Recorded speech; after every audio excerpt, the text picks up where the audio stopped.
আরে তুমি বাবা দেখছি। হ্যাঁ বৎস বলো।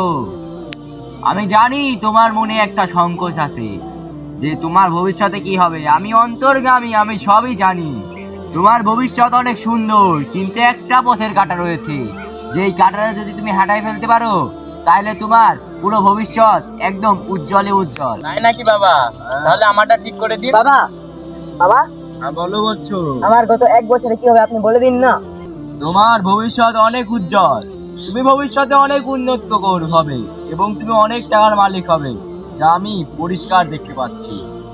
আমাকে কি করতে হবে বাবা এর জন্য? এর জন্য তোমাকে বেশি কিছু না, শুধু তোমার পথের কিছু কাটা রয়েছে, যা তোমার অনেক গরিব আত্মীয়, তাদের তোমাকে মেরে ফেলতে হবে, যা আমি ও বাবা, সহজে তাই? করে দেবো।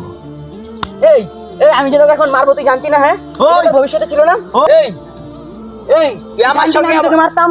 আমি তুই আস্তে জানতি না ভাই, আমি তোকে আস্তে, মারবো? আস্তে। হ্যাঁ, তুই এখান থেকে যা আমার- বলছিস যা, এখান থেকে এ, যা। তুই আমার সঙ্গে এটা যা বললি। এখান থেকে যা বলছিস যা। তোকে আমি দেখে নেবো, তোকে আমি দেখে নেবো।